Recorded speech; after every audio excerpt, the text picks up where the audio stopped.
This free step-by-step video comes to you directly from Haynes, creators of the world's best repair manuals. Fix your car or truck the right way with our accurate and reliable information at your side.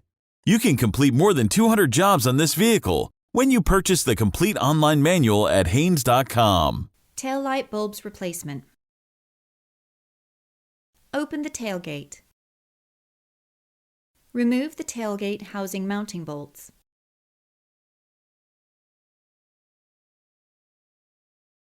Using a plastic trim tool, carefully pry and pull the taillight housing rearward to release it from the inner retaining studs.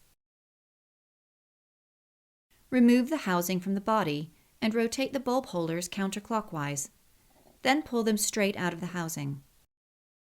Remove the desired taillight bulb by pulling it straight out of the bulb holder.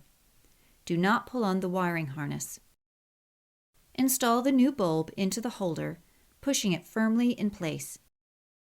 Install the bulb holders into the taillight housing, aligning the tabs and rotating them clockwise until they are secure. Install the taillight housing. Align the retaining studs and push the housing firmly onto the body. Install the taillight housing mounting bolts and tighten them securely.